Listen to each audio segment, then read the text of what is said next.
सर्वप्रथम सदा की भांति समस्त सृष्टि के निर्माता को समस्त श्रद्धा से दंडवत प्रणाम। तत्पश्चात सहज ज्ञान के सत्संग के इच्छुक आध्यात्मिक पिपासुओं को भी मीठा नमन। प्रभु जी, गत सत्संग से एक समस्या की उत्पत्ति हुई थी कि भविष्य के सहज ज्ञान सत्संग में कौन सा ज्ञान मोती मिले जिससे अपनी आत्मा का श्रृंगार किया जा सके। तो बहुत से विचार आते हैं, और जैसा गत सत्संग में हुआ कि सत्संग इसलिए नहीं करना कि समय बिताने के लिए करना है कुछ काम, शुरू करो अंताक्षरी लेकर प्रभु का नाम। नहीं, ये बिल्कुल नहीं करना, क्योंकि अगर ऐसा हुआ प्रभु जी, तो मैं ऐसा करने से दो का अपराधी बनूंगा। सर्वप्रथम अपना और दूसरा आपका। इससे कहीं अधिक अच्छा होगा कि सत्संग के अंतराल में चाहे विलंब हो जाए, पर जब भी सत्संग हो तो वह समय सार्थक होना चाहिए, या कम से कम मैं अपनी संपूर्ण निष्ठा से अपने धर्म का निर्वाह कर सकूं, आपको एक ज्ञान मोती देकर, जिससे आज नहीं तो कल आपको सामाजिक या व्यक्तिगत या भावनात्मक या धार्मिक या आध्यात्मिक लाभ तो हो सके। तो बस वही प्रयोजन है, वही ध्येय है इस सहज ज्ञान के सत्संग का प्रभु जी। तो प्रभु जी, पुनः सदा की भांति बिहारी जी ने मेरी भिक्षा की झोली में एक ज्ञान मोती डाल दिया। सत्य तो ये है कि जितना अद्भुत और विचारणीय है ये ज्ञान मोती रूपी श्लोक, उतना ही ज्वलनशील और भीतर तक आघात पहुंचाने वाला भी है। तो ये तो भली भांति आपको समझ आ जाएगा इसके श्रवण उपरांत, यानी इसके सुनने के बाद, कि भयंकर कटु सत्य है। पर अगर सीख सको, शिक्षा ले सको, इससे तो कम से कम व्यक्तिगत, भावनात्मक और सामाजिक जीवन जीना सहज हो जाएगा। तो आइए प्रारंभ करते हैं आज का सहज ज्ञान सत्संग इस ज्ञान मोती रूपक श्लोक से, जो इस प्रकार है। वनानि तहतो वने सखा भवति मारुता, सा एव दीप नाशाय कृषे कस्यास्ति सौहद्रम। पुनः कहूंगा, जैसा कहता हूं।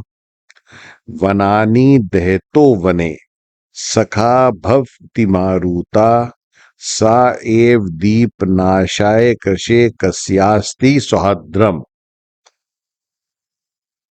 अर्थात जब वन में आग लगती है, जिसको दावानल भी कहते हैं, होता है ना, वनानी दहतो वने। जब वन में आग लगती है, यानी अग्नि जब प्रचंड रूप लेकर वन को कहो या वृक्षों को कहो, कुछ भी समझ लो, जब जलाना शुरू करती है, तो मारुत यानी पवन, जिसको वायु कहते हैं, अग्नि का मित्र बन स्वयं बहने लगती है अग्नि का साथ देकर, और आग को और फैला देती है। सखा भक्ति मारुता। ऐसा होता ना कि वन में अब आग लग गई और हवा चलने लगती है, और उस हवा की वजह से आग और फैल जाती है।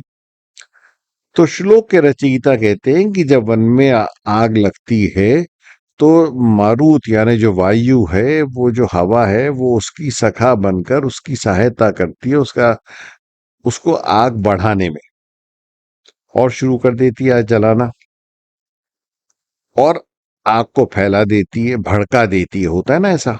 और वहीं दूसरी तरफ साएव दीप नाशाय, जब कहीं एक छोटा सा दीप जलता है, छोटा सा दीप प्रज्वलित होता है, एक नन्हा सा दीप कहीं जलता है, तो तुरंत वायु आकर उसको बुझाने का प्रयास करती है। साएव दीप नाशाय कृषे कृष्यास्ति। मतलब कितनी अद्भुत, कितनी कितनी अजीब बात है कि जब आग जलाना शुरू कर रही है वनों को, तो हवा उसका साथ दे रही है। फैलाने में, और वहीं कहीं एक छोटा सा दीप जल रहा हो तो उसको बुझाने आ जाती है, उसको दबाने आ जाती है। तो हम जैसे अपने घर में मंदिर में जलाते हैं या बाहर कहीं जलाते हैं तो अपने दोनों हाथों से एकदम से दीप को बचाते हैं, कहीं हवा उसको बुझा ना दे।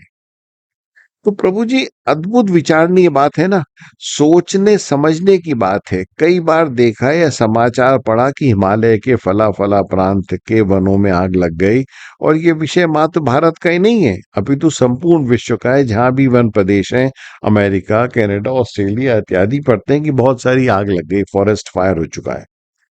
अब आइए इस अनुपम ज्ञान मोती की चमक पर चर्चा करते हैं।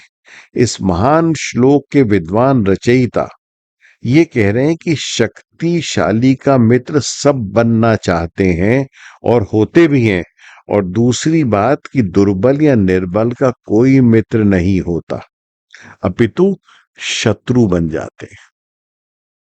क्या कमाल की बात है, कितनी प्यारी बात है।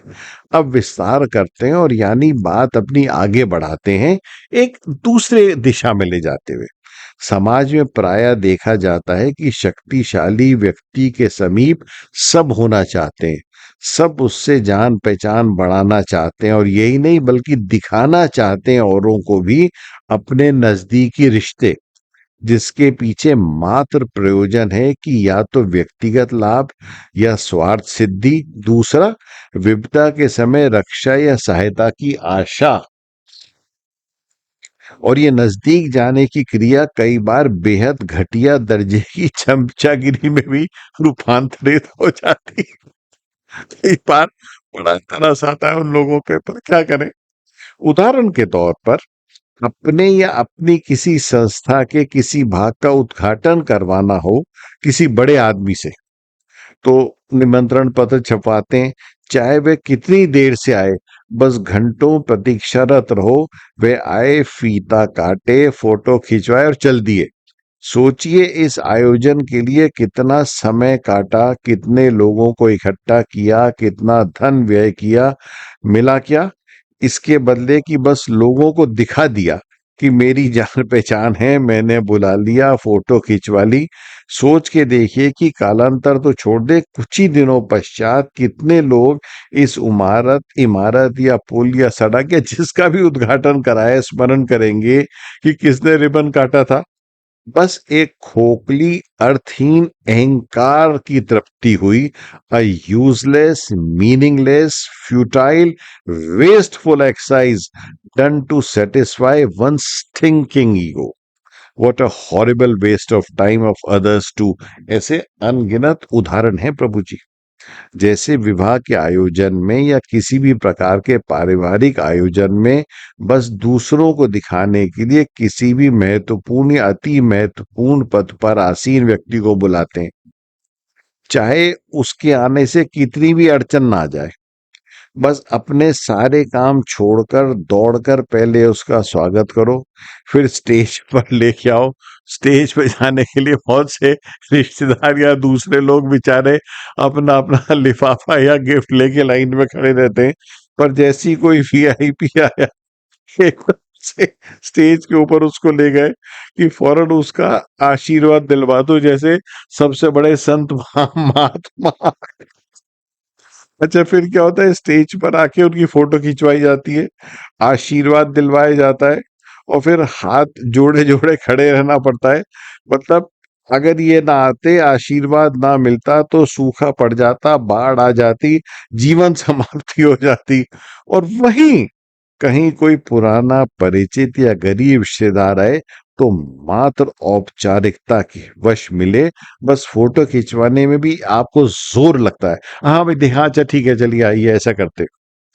और सत्य है कि जब भी कोई शक्तिशाली या महत्वपूर्ण व्यक्ति आपसे कुछ मांगता है, या बेशक अपने सही काम कराने में दिक्कत आती है और कोई नाजायज मांग करता है, रिश्वत ही सही, तो प्रायः घिघियाकर डर डर कर उसकी इच्छा पूरी करते हो।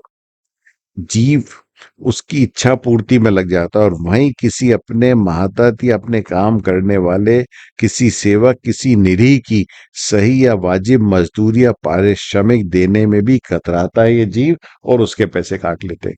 मतलब सोच के देखिए कि जो शक्तिशाली आदमी है, अगर वो आपसे गलत डिमांड कर रहा है तो भी आप उसकी डिमांड पूरी करोगे। होता है ना? मतलब आप सोच के देखो कि अगर आप कोई काम कर रहे हो और कोई सरकारी आदमी आ जाए या कोई भी आदमी आ जाए जो शक्तिशाली हो या जो अनुचित भी हो, अगर कोई अनुचित डिमांड भी आपके सामने रख रहा है तो आप उसकी मांग पूर्ति करते हो, आपको करनी पड़ेगी। और वहीं दूसरी तरफ कोई आपका गरीब आदमी, आपका सेवक, आपका कोई भी आदमी, उसको कोई पैसा देने की बात आए तो टाल देते हो, मना कर देते हो, अपमानित करते हो या कोई ना कोई बहाने से काट लेते हो।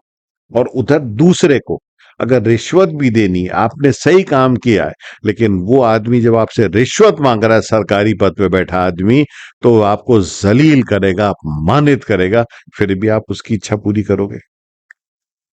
ऐसे अनगिनत उदाहरण हैं जब एक मनुष्य किसी शक्तिशाली के सामने घुटने टेक कर गिड़गिड़ाने लगता है और जो कुछ कर सकता है सही गलत सब कर देता है, और वहीं एक दुर्बल को लात मार देता है, उसका वाजिब हक देने में भी उसको 100 चक्कर लगवाता है।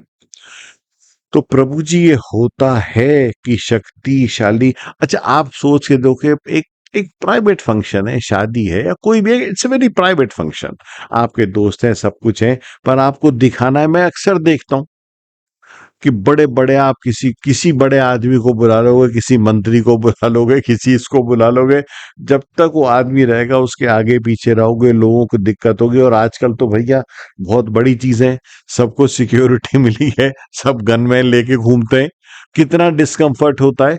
लेकिन आपको दिखाना है क्योंकि आपकी खोखली दुर्गंधित अहंकार की पूर्ति होती है।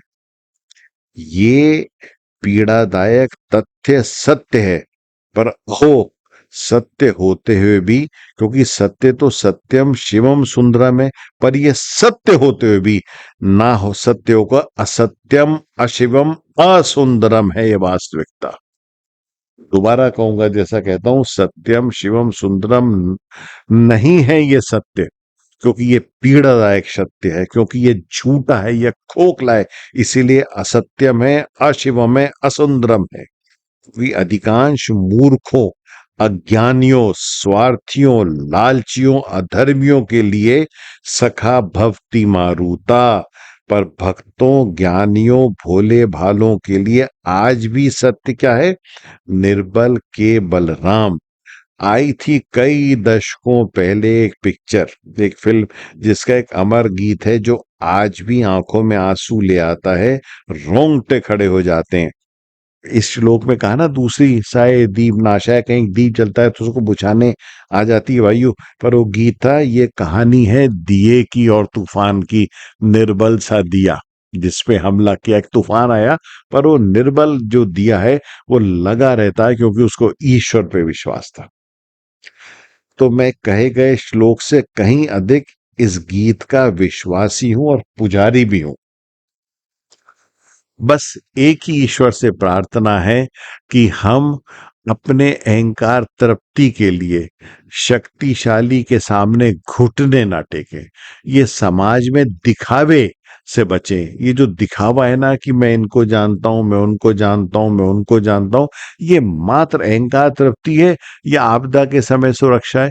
तो उससे अच्छा है वो जो निर्बल के बलराम है, वो जो वृंदावन बिहारी है, उन पे भरोसा करें। आशा है प्रभु जी आपको ये श्लोक अच्छा लगा होगा, समझ आया होगा, और बहुत से लोगों से क्षमा याचना। आजकल मैंने अपनी बहू से एक वर्ड सुना है, सेलिब्रिटी। उससे पहले तो मैं नहीं जानता था कि सेलिब्रिटीज बुलाते हैं। मैंने सुन, तो आशा है प्रभु जी मुझे क्षमा कर देंगे। बोलो राधा प्रिय श्री वृंदावन बिहारी लाल की जय।